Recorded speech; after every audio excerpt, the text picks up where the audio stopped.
L-Għodwa tajba. Illum 19 ta' Lulju il-Knisja tiċċelebra s-16 il-Ħadd ta' matul is-sena. Nilqgħukom għal din iċ-ċelebrazzjoni Ewkaristika minn ġewwa l-Kappella tal-Palazz tal-Arċisqof ġewwa l-Imdina. Ir-residenza tal-Isqof ta' Malta ilha stabbilita fl-Imdina sa mill-1445. Minħabba terremot li ħakem il-Gżejjer fit-tmiem is-seklu 17, kemm il-Katedral ta' San Pawl kif ukoll din ir-residenza ġarbu ħsarat kbar tant li kellhom jerġgħu jinbnew. Wara li tlestiet il-kostruzzjoni tal-katedral fil-bidu tas-seklu 18, fuq pjanta tal-arkitett Malti Lorenzo Gaffà, inbena mill-ġdid dak li llum jissejjaħ il-Palazz tal-Arċisqof. Jiċċelebra din il-quddiesa l-Arċisqof Charles Scicluna.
L-isem tal-Missieru tal-Iben u tal-Ispiritu Santu.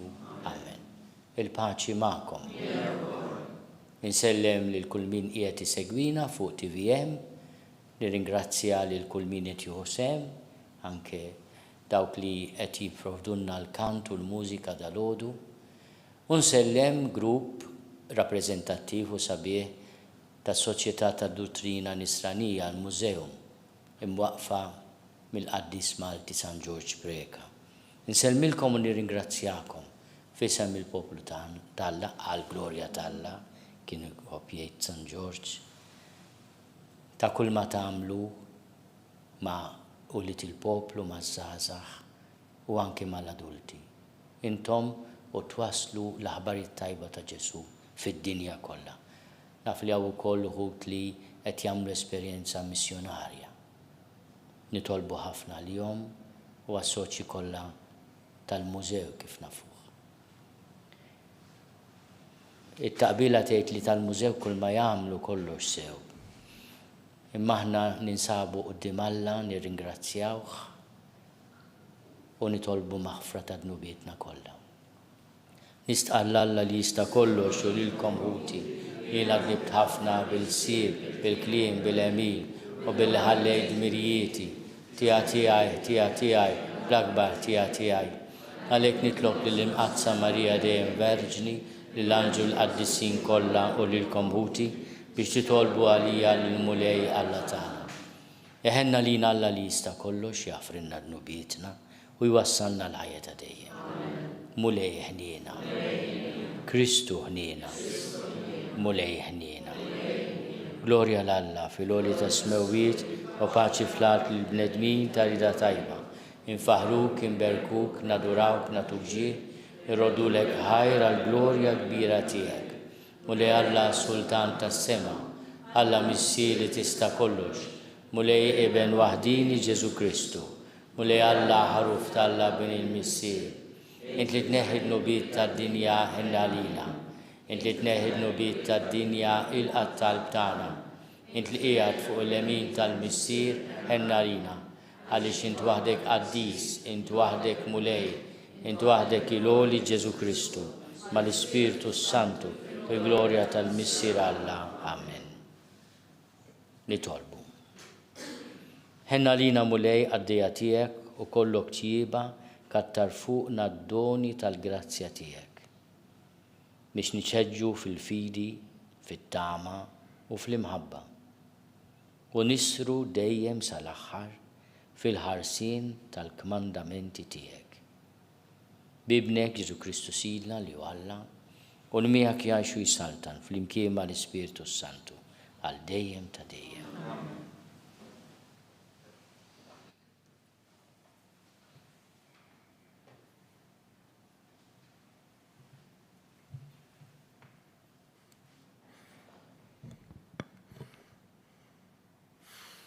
Qari mill-ktieb tal-Erf. M'hemmx Alla ieħor ħliefek li jieħu ħsieb kollox biex ikollok turih li ma qtajtx il-ħaq ħażin. Għax is-seta tiegħek hi l-għajn tal-ġustizzja u għax int sit ta' kollox lil kulħadd tagħdeb. Int turi saħħtek ma' min ma jemminx fil-kobor ta' setetek u trażżan il-dawk li għalkemm jafuha iqumu kontrija. Għax sit il-qawwa int tagħmel il-ħaq bil-ħniena lilna tmexxina bit-tieba kbira. Għalhekk għandek is-seta issiba wkoll meta trida. B'dan l-emil int għallimt lill-poplu tiegħek li l-ġust għandu jkun twajjeb.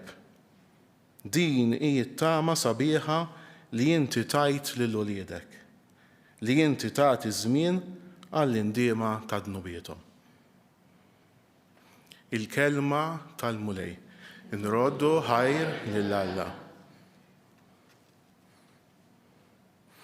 Mulej inti twajjeb u taħfer. Flimkien, mulej inti twajjeb u taħfer.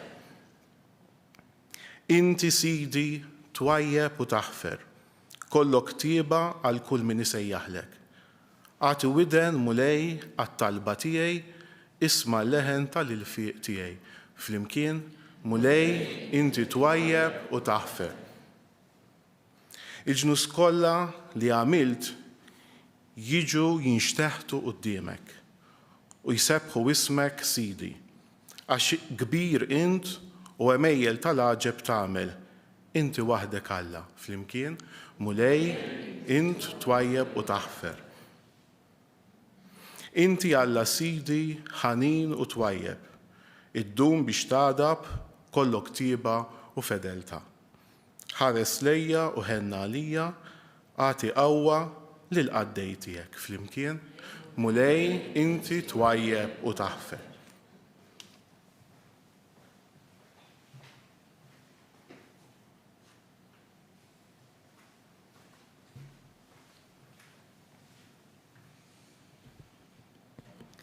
Qari mill-ittra ta' San Pawl Apostlu lir-Rumani. Ħuti, l-Ispirtu min-naħa tiegħu jgħinna fin-nuqqas ta' ħila tagħna. Għax aħna anqas biss nafu nitolbu kif imiss, imma l-Ispirtu stess jidħol għalina bit-talb tiegħu, bit-tnejt li ma jistax jitfisser bil-kliem. U Alla li l-ħarsa tiegħu tinfet il-qlub jaf x'inhi x-xewqa tal-Ispirtu. Bit-talb tiegħu jidħol għal qaddisin skont ma jrid Alla. Il-kelma tal-mulej. Irroddu ħajr lill-Alla.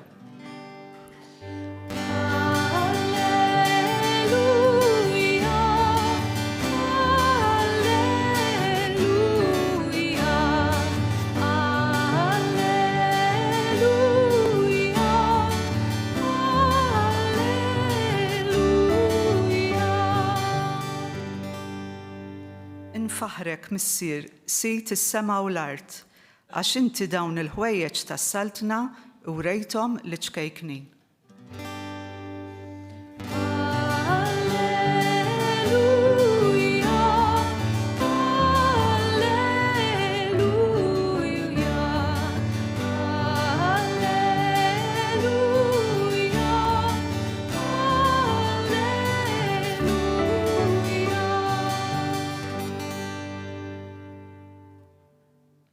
Il-mulej ma'kom.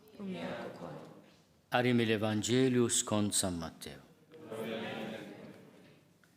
Dak iż-żmien Ġesu qal lin-nies din il-parabola.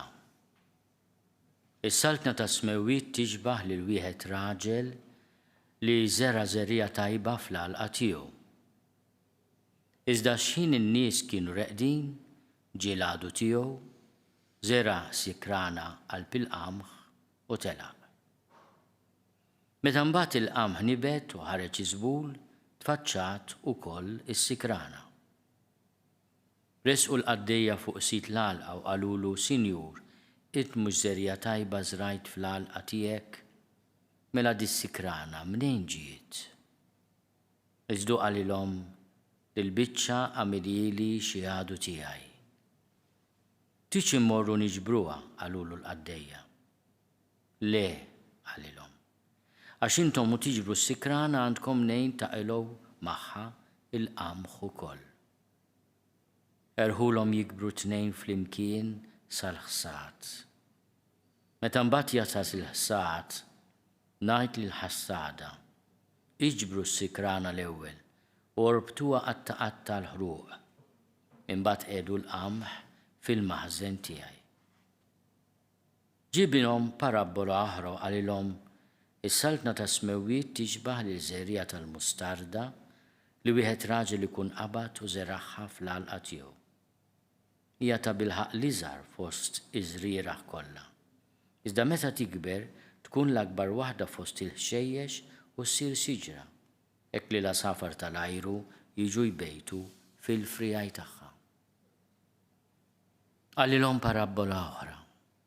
Is-saltna ta' smewwiet tixbaħ lil ftit ħmira li waħda mara tkun qabdet u ħaltet ma' 3 sigħat qiegħ sa ma tkun għoliet l-għaġna kollha. Dan kollu Ġesu qalu bil-paraboli lin-nies u mingħajr xi parabola ma kienx ikellimhom biex hekk iseħħ dak li kien ingħad permezz tal-profeta meta qal: Nifaħ fommi bil-paraboli, nitkellem fuq ħwejjeġ moħbija sa mit-twaqqif tad-dinja. Imbagħad ħalla n-nies u mar id-dar. Resqu lejh id-dixxipli tiegħu qalulu, fissirilna l-parabola tas-sikrana fl-għalqa.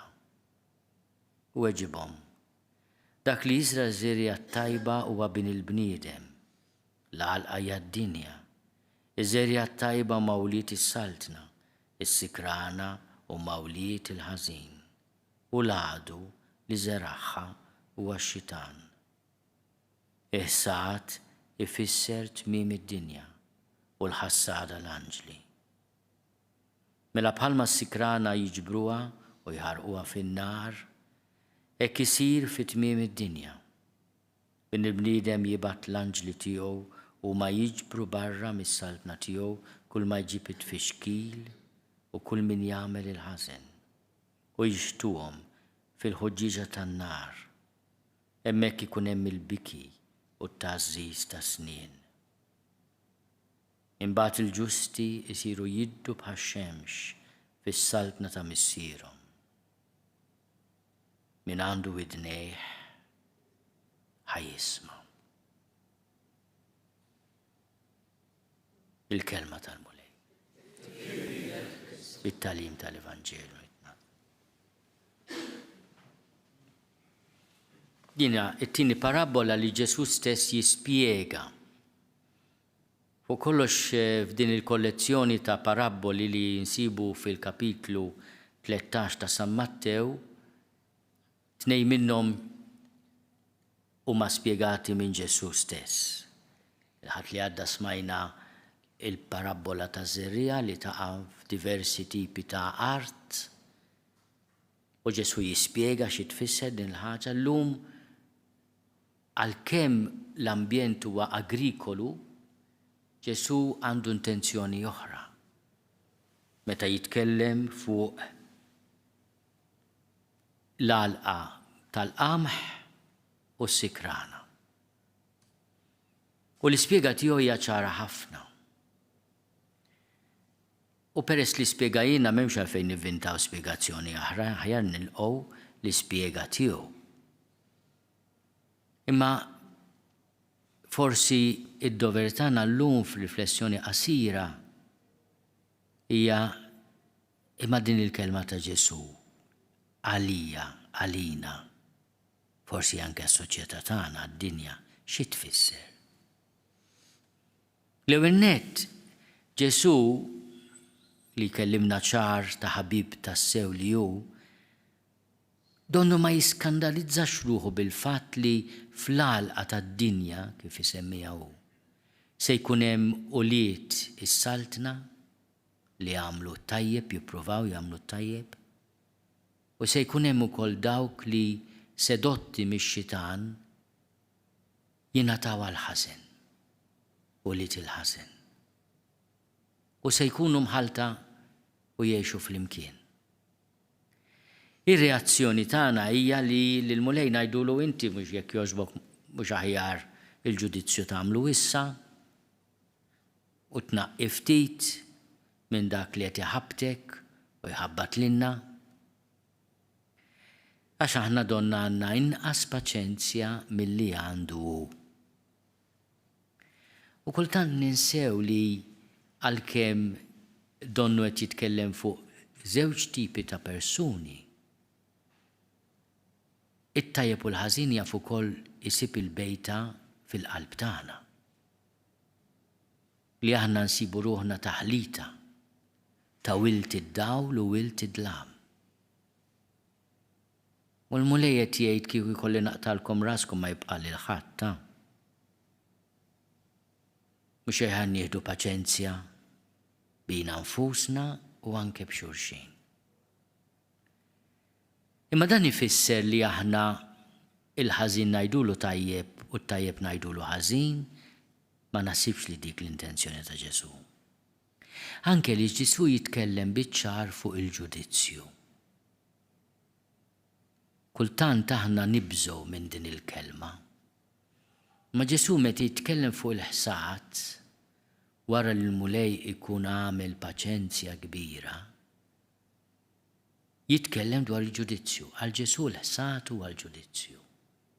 Jiġi l-mument fejn it-tajjeb jieħu l-premju u l-ħażin li jkun għażel il-ħażin għax iritu se jkollu jgħix il-konsegwenzi tal-għażla tiegħu. Issa il-Ktieb tal-Erf jagħti dawl ukoll fuq il-kelma ta' Ġesu. Hemm din il-kelma li tagħmilha ħafna kuraġġ irid nammetti. Din it-tama sabiħa li inti tajt lil uliedek. Li inti tagħti żmien għall-indiema ta' dnubietom. Kultant il-paċenzja ta' Alla tfisser li jagħtik iż-żmien tibdel ħajtek, tbiddel femtek, issir nies tgħix aħjar. U dan il-moment jista' jkun anke moment qasir ħafna. Wieħed jiltaqa' mal-ħnina t'Alla u jkollu l-indiema ta' dnubietu f'tebtiba ta' għajn. U għalhekk diffiċli tiġġudika id-destin ta' bniedem għax dak huwa misteru li huwa ta' Alla biss. U allura nifhmu għaliex Ġesu jgħidilna tiġġudikawx. Il-ġudizzju ħallu ħal Alla. Għax Alla se jieħu paċenzja se jagħmel dak kollu li jista' biex jagħti żmien imqar mill-leżimu li l-bniedem jindem għal dnubietu. Għax din is-salvana l-aħwa. Aħna ħafna drabi anke meta niġġudikaw lilna nfusna nieqfu fuq il-fallimenti ta' ħajjitna u ninsew nammiraw kemm Alla jieħu paċenzja bina u jħenna lina. U meta nagħmlu din l-esperjenza jkollna qawwa wkoll nieħdu paċenzja b'xulxin u b'ħaddieħor. Għax iridu nammettu l-aħwa tkun wiċċek tost biex inti tippretendi li Alla jieħu paċenzja bik, imma bħaddieħor le. Almenu Alla li huwa raġonevoli jifhem li dak li qed tippretendi li jagħmel miegħek għandu l-qawwa jagħmlu maħutna kollha. Il-mulej ukoll bejn il-parabola tas-sikrana u l-ispjega jagħtina żewġ tiġbiħat. Waħda wkoll mid-dinja agrikola din iż-żerja ċkejkna tal-mustarda li tikber. U qed jagħti allura kuraġġ lil kull min jibda fi ċkejken u ma jafx se jsir min inizjattiva tiegħu. Opra ta' ġid. Minnhom bir-regoli tad-dinja tgħidilna mhux se mmexxu ta'. U mbagħad tara tikber għaliex mhux inti qed tieħu ħsiebha. Jew inkella tibda bil-kbir kull ħaġa tisfa fix-xejn għax ma tkunx propjament Alla imma tkun naqra wisq tiegħek. Ejjew iż-żerrija tal-mustarda ċkejkna ġo qalbna, nitolbu li tkun dejjem tal-mulej biex ikabbaraw. Dik il-mara li bi ftit ħmira tolli għaġna kbira hija wkoll il-Knisja li fil-preżenza żgħira u umli taf tagħmel ħafna ġid. Dawn huma żewġ paraboli li Ġesu jużhom mhux biex jagħmlilna kuraġġ, imma biex jallimna l-istil tal-Evanġelu li ma jibżax miċ-ċokon li jikber u mill-preżenza umli li tagħmel ħafna ġid. Għandi quddiem il-katekisti tagħna. Nitlob għalikom bl-interċessjoni tal-fundatur San George Preka biex il-mulej ikompli kabbar din iż-żerrija ċkejkna li żera fil-qalb ta' Don George fil-bidu tas-seklu 20.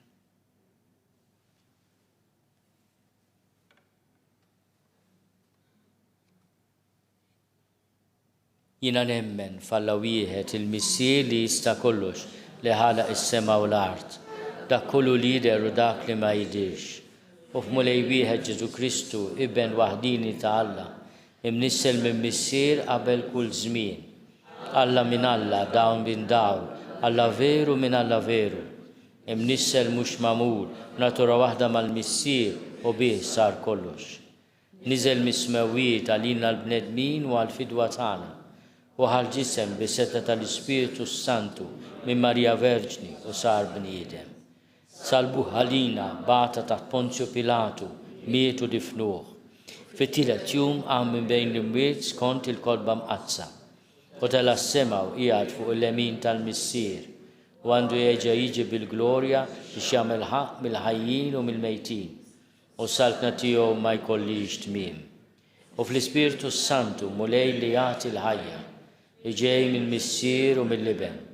Li jum mweġġa fl-imkien mal-Missier u mal-Liben u li tkellem fom il-profeti. U fi Knisja waħda, qaddisa, kattolika, apostolika, nistqarma mudija waħda l-maghfra tad-nubiet u nistenna l-qawma mill-imwiet u l-ħajja ta' żmien li ġej. Amen. Ejjew nitolbu biex aħna nifhmu kemm Alla juża paċenzja magħna u nitolbu l-qawwa li nużaw paċenzja ma' nfusna u ma' xulxin. Nitolbu. Nitolbu għal dawk ħutna li b'mod speċjali f'dan it-tem ta' sħana kbira qegħdin f'qiegħ ta' sodda, f'ċella tal-ħabs, f'ambjenti fejn is-sħana iżżid mad-tbatija tal-bniedem. Biex il-mulej jagħtihom paċenzja u lilna jagħtina s-sens inġibulhom ftit frisk kif nistgħu. Nitolbu. Nitolbu għal min qed jaħsibha jekk jieħux ftit mistrieħ dan is-sajf. Biex il-mulej jagħtina l-erf li l-bniedem għandu bżonn jaħdem imma għandu bżonn ukoll jistrieħ. Nitolbu. ejjew inselmu l-Sitna Marija u nitolbuha tinterċedi għalina l-koll. Slim għalik, Marija, bil-grazzja mimlija il-mulej miegħek, imbierka inti fost in-nisa, imbierek il-frott tal-ġuf tiegħek Ġesu. Qaddisa Marija Malla, topalina mid-inbin, issa u fis-sija tal-mewt tagħna. Amen.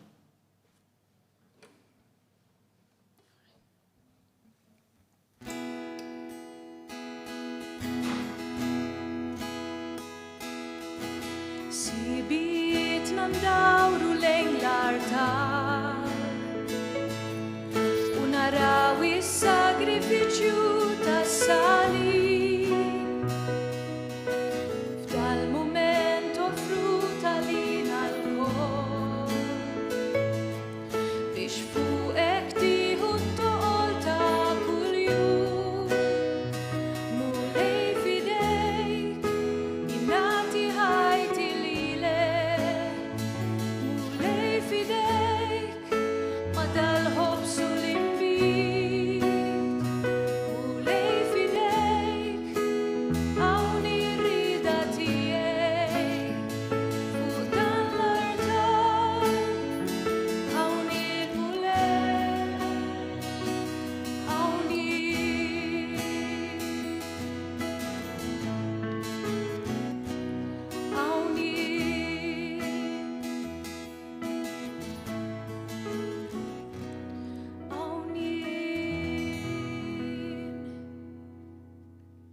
Itolbu ħuti biex is-sagrifiċċju tiegħi u tagħkom ikun joġob lill-Alla l-Missier li jista' kollox.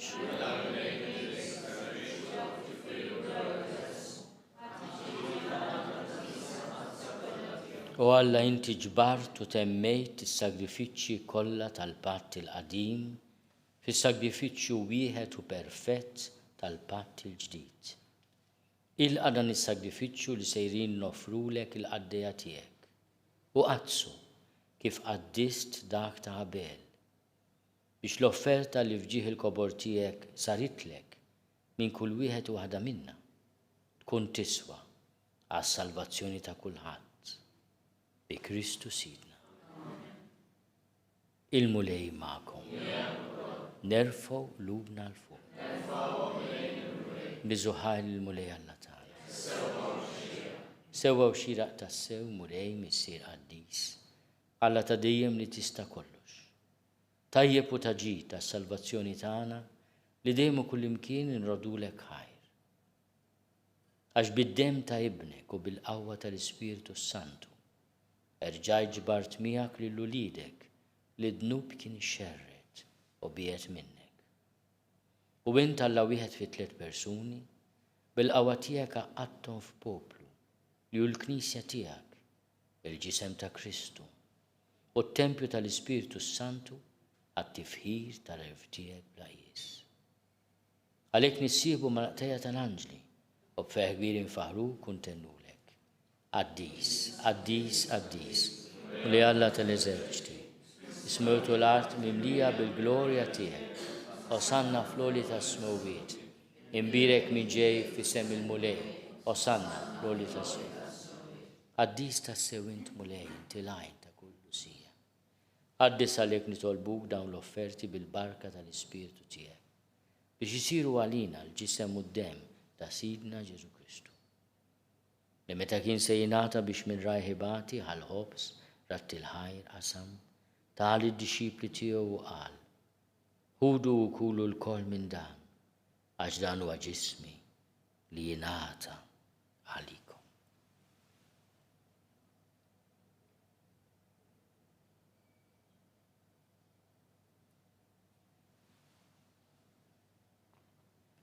Ekk ukoll wara li klaħ l-kalċi, reġa' ratti l-ħajr, tali d-dixxipli tiegħu u qal: ħudu u xorbu minnu l-koll għax dan huwa l-kalċi ta' demmi, tal-patt il-ġdid li jibqa' għal dejjem. Id-demm li jxerret għalikom u għall-bnedmin kollha għall-maħfra tan-nubiet. Għamlu dan tifkira tiegħek.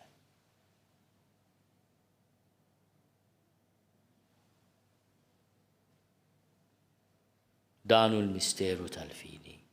Inħabbru mewt tiegħek mulej Inxandru bil-ferħ l-qawmin tiegħek, nistennew sama tiġi bil-glorja.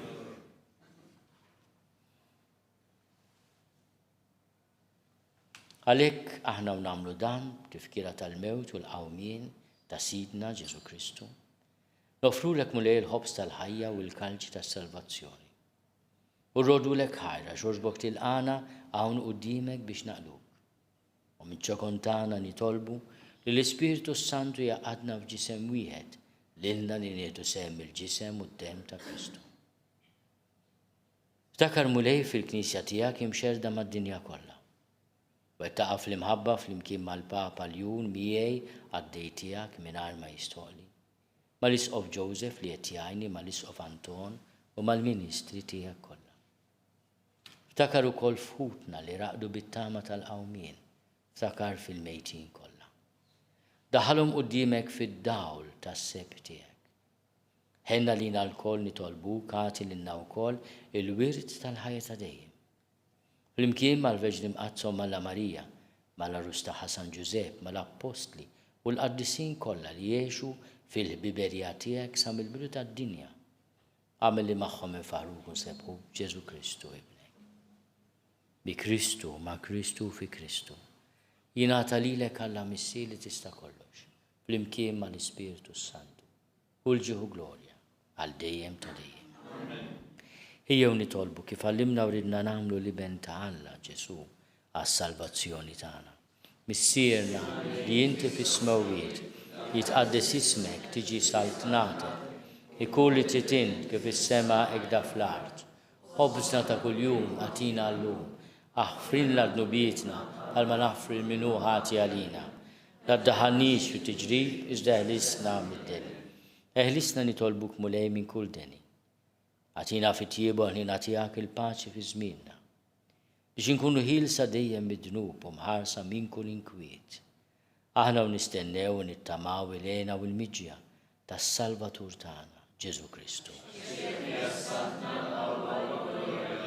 Mulej Ġesu Kristu li għat lill-apostli tiegħek, inħallilkom is-sliem, natikom is-sliem tiegħi. La tħares lejn nubietna. Iżda ħares lejn il-fidi tal-Knisja tiegħek. Għat jaslim u l-għaqda li int trid fiha, int li tgħixu s-saltan għal dejjem ta' dejjem. Il-paċi tal-mulej tkun dejjem magħkom. Għatu l-paċi lil xulxin. Il-ġisem flimkien mad-demm ta' Sidna Ġesu Kristu ikunu jiswew lilna li nitqarbu bihom għal ħajja ta' dejjem. Ħaruf talla li tneħħidnu bit tad-din ħenna lina. Ħaruf talla li tneħħidnu bit tad-dinja ħenna lina. Ħaruf talla li tneħħidnu bit tad-dinja mulej Ġesu Kristu bil-Alla l-ħaj, bil-mewt tiegħek kif rid minnek il-missier u bil-ħidma tal-Ispiritu Santu. Intajt il-ħajja lid-dinja. Dan il-ġisem u d-dem għaddis tiegħek eħlisni meħtieti kollha u minn kull ħażen. Żomni dejjem fidilek mandamenti tiegħek u tħallini qatt ninfiret minnek. Mulej Ġesu Kristu nitolbok li tqarbina bil-ġisem u d-dem tiegħek ma tkunx il-kundanna tiegħi. Iżda l-ħnina tiegħek tkun għalija l-ħarsin u l-fejqan ta' ruħi u ta' ġismi. Danu l-ħaruf talla, danu li neħid nubit tad-dinja, ħen dawk li huma mistiedna l-ikla tal-ħaruf. Mulej ma jistoqlix li jidħol taħt is-saqaf tiegħi, iżda jbiss kelma waħda u ruħi tkun ġisem u d-dem ta' Kristu għal ħajja ta' dejjem.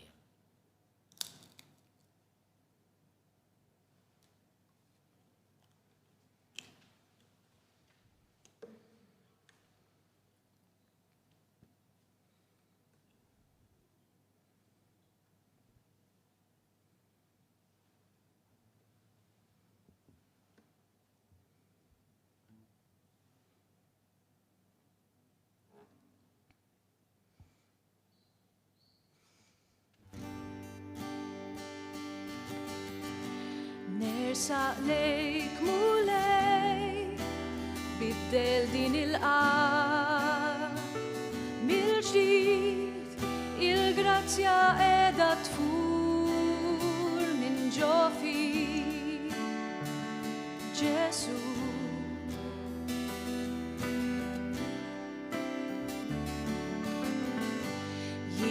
intbaħt mulej innu qasli nsir fl-emin jitħassar minnu fih bil-qawwa ta' mħabbtek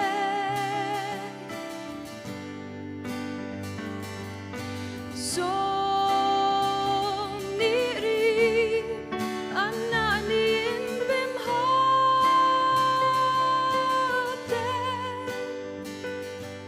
ressani lejk ħankun dejjem ħdejk bit-tama fik jinnu l-qalbu ballajkla nolew it-tnej flimkien fl-ispirtu intu jien bil-qawwa ta' mħabbtek nolew it-tnej flimkien fl-ispirtu intu jien bil-qawwa ta' mħabbtek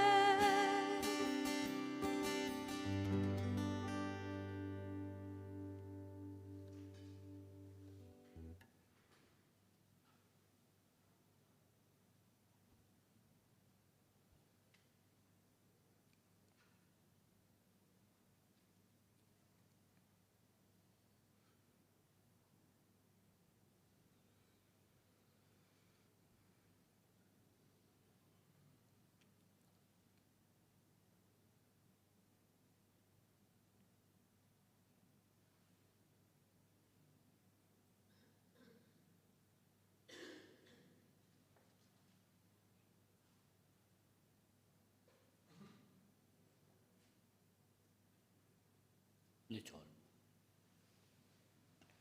Iqaf bit-tjieba mal-poplu tiegħek mulej biex kif arraftu l-misteri tas-sema hekk ukoll tbedu mill-modi tiegħu u tagħtih ħajja ġdida bi Kristu Sidna.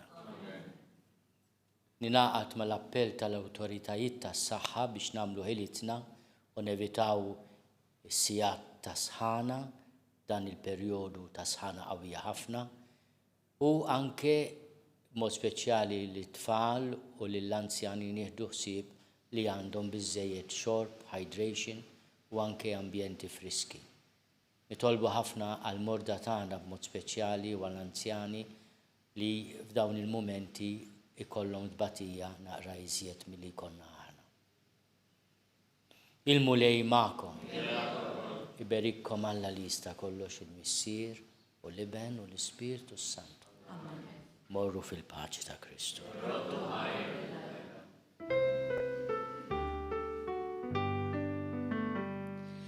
ġejt qudiemek nitlob qalbi kollha tama fik dan il-jum tan sabiħ imħabbti rrid nagħtik.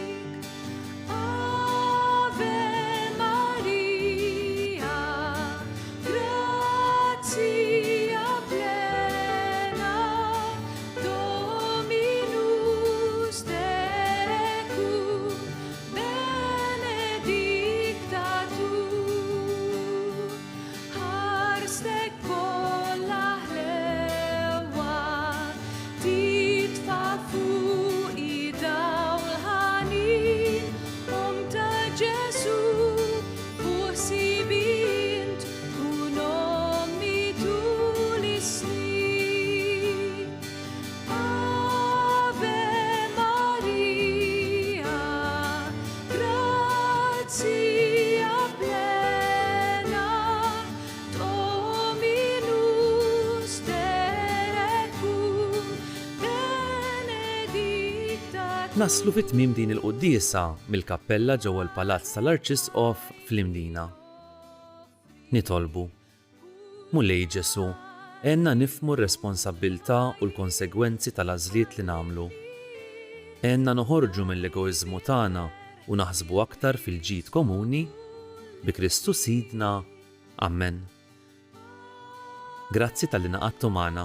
Nawguralkom il-kumplament tal-ħadd it-tajjeb.